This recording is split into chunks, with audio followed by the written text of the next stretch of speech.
to a voyage of discovery and awareness. Richness and diversity and often surprising nature. You're saying me to avoid being asked to leave EPCOT. Say it yourself. Sudden changes are sweeping over the land. The approaching storm may seem violent and destructive to us, but to nature, it's a new beginning in the cycle of life. I know, but I guess now I can raise my arm and don't make up here.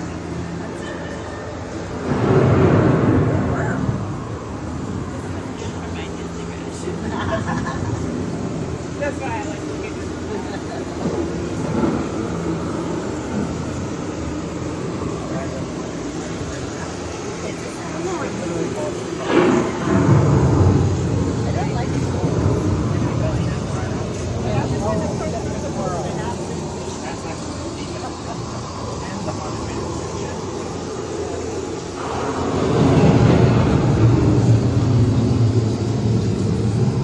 Beneath the surface of the That land, is cool how they make the rain.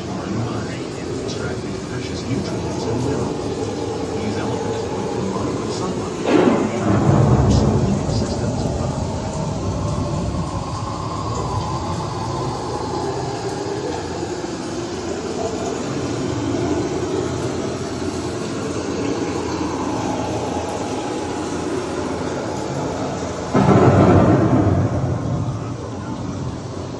Only that.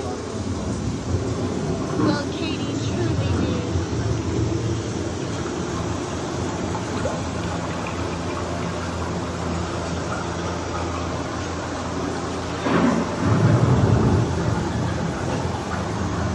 One of those living systems is the rainforest, home to the most amazing concentration of life on our planet. These dense and beautiful forests cover only a tiny portion of the Earth's surface, but they contain more than half of its plant and animal species. Rainforests are also extremely rich and productive living systems, providing us with oxygen, food, medicine, and other elements essential to our lives.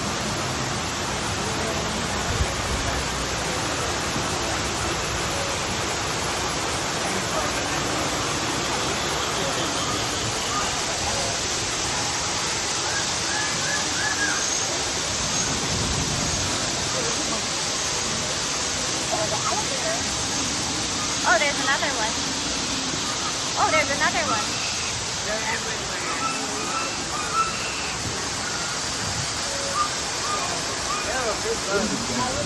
Really different, no less beautiful than these. And while this arid landscape may seem lifeless, it is very much alive. The plants and animals that have learned to survive in these harsh conditions make use of what little water they can find and avoid the scorching rays of the relentless sun. Talk about hot, cold, cold, humid, hot. The American prairie once appeared as desolate as the desert, but over time, rainwater and nutrients gradually penetrated the hard surface of this land. Even the hooves of the mighty buffalo helped create the rich soil that one day become home to the American farm.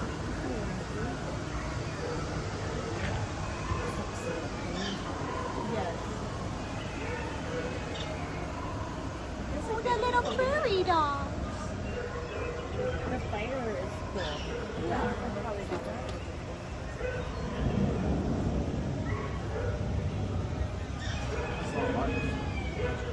The prairie dog.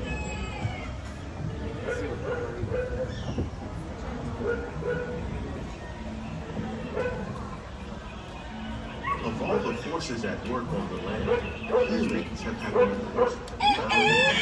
The need to produce food for a growing world led to the enormous use and sometimes overuse of the land. In our search for more efficient ways to grow food, we often fail to realize the impact on that world.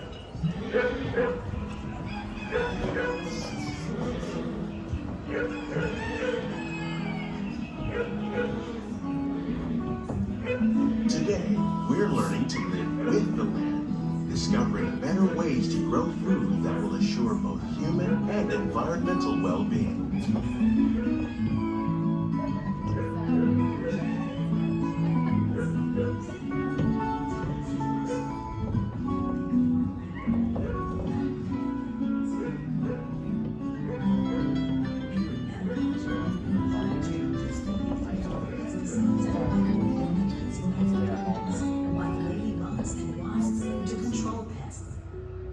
In the farmlands across America, we're learning that by plowing under vegetation containing natural fertilizers, we can enrich the soil without the use of chemicals. In arid regions, we're learning to produce food on desert seacoasts by developing and planting crops that thrive on salt water. In Japan, we're learning that by mixing leaves and other living materials into our soil, we can make farmland more fertile without the need for chemicals. Here at EPCOT, we're learning to reduce the need for chemical pesticides by breeding and using natural predators, like ladybugs and wasps, to control Yet still pests. respect the needs of the In the land. farmlands Some of the across answers are America, being we're discovered learning just that by ahead. plowing under To help us vegetation, maintain these carefully controlled ecosystems, and for your safety, please remain seated in your boat at all times.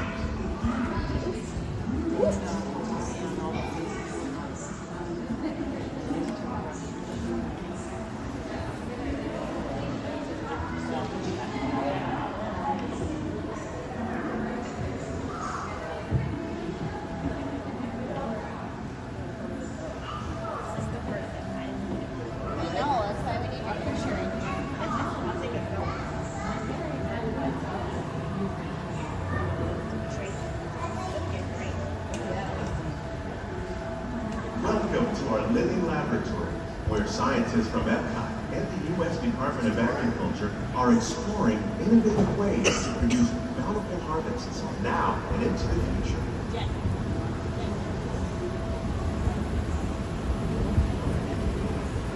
The tropics are home to the greatest diversity of plants on the planet. Many of these, like papaya, bananas, cacao, coffee, and rice, are well known around the world. These are just a few of the edible plants that have been an important source of nutrition for people living in the tropics. Many are rich in vitamins and minerals, while others are well adapted to growing in less than ideal conditions. Some, like the water lily, thrive in wet, swampy areas and waterways. All parts of this plant, even the flower petals, are edible. The starchy root of the plant has long been used to make flour for baking.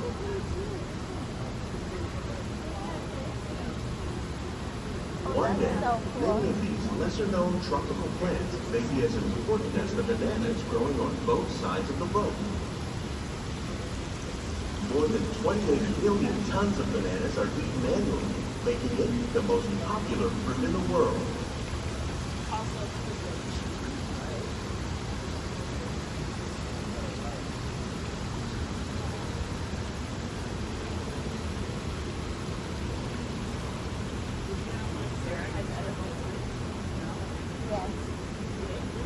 Yeah. So you won't be able to grow it in Minnesota. Has to be a lot more humid. That's really pretty. What is that tree? I don't have this tree. What is it? Did it say pretty? No one knows. It's like Rishi's galaxy right there. Literally.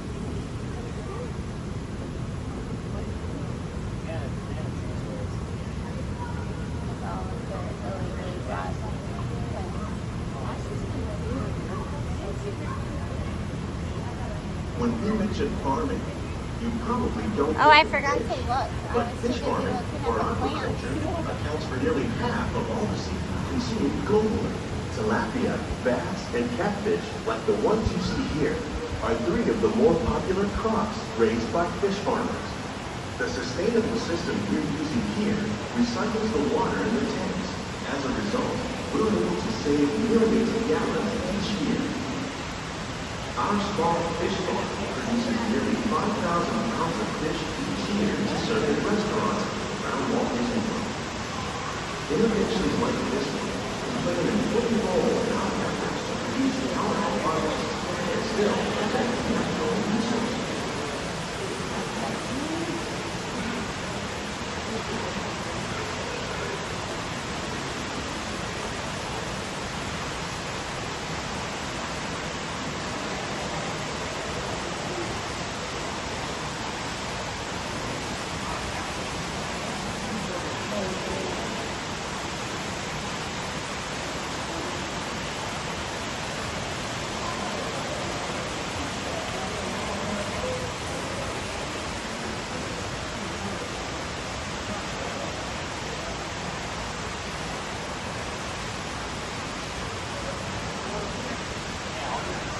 While there are more than 50,000 edible plant species in the world, most of us are only familiar with the handful that make up our everyday diet. The common grains growing here, wheat, maize, sorghum, and millet, plus rice, account for nearly 2/3 of our global food consumption. Learning how to increase yields of these staples is an important goal of research around the world.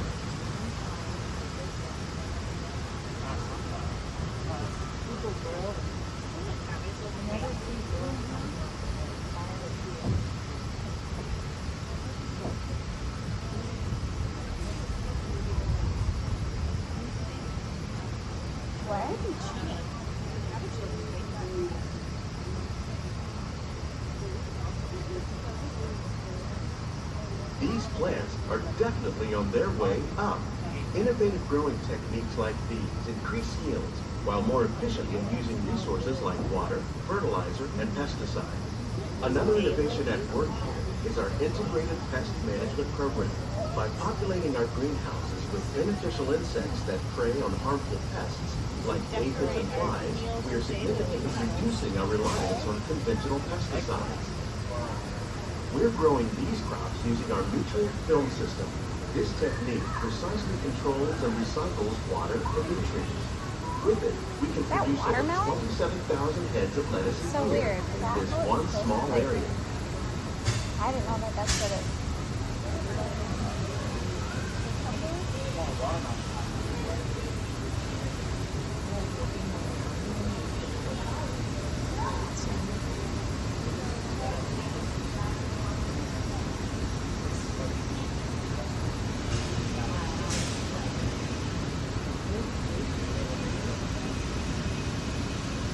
Some of our best ideas have been inspired by nature, like these fruit and vegetable trees.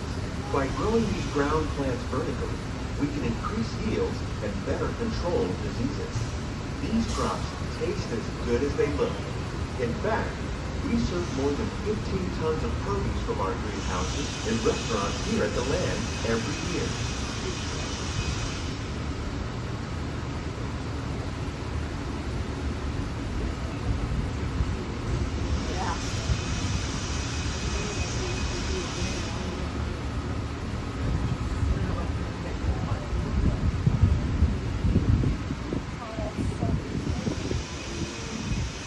The future of agriculture may include innovative ideas like this vertical growing system. Plants grown in this way use a fraction of the space required by traditional growing methods. That saves water and increases production. The aquaponics system on your left combines hydroponics with aquaculture. The fish provide a natural source of fertilizer for the plants, and the plants help keep the water clean for the fish. It's another great way to produce more while using less. In our lab, EPCOT scientists are working with the U.S. Department of Agriculture on a number of innovative projects. The goal of these efforts is to produce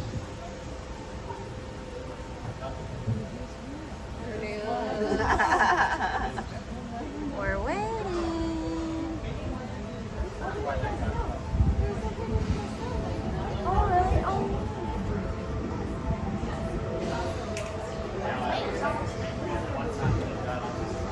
These greenhouses represent just a fraction of the work being done worldwide to produce bountiful harvests for our growing population. Scientists, farmers, and even backyard gardeners are doing their part to improve the quantity and quality of foods that we all rely upon.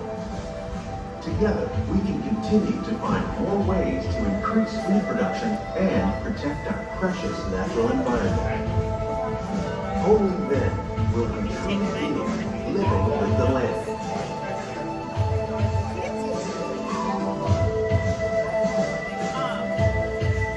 On behalf of Walt Disney World, we hope you enjoyed this unique journey through our living laboratory. If you'd like to closer look, then check out the behind the scenes walk.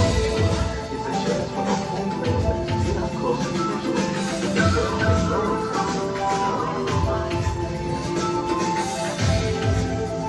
Please keep your hands and feet inside the boat and remain seated until the boat comes completely to stop.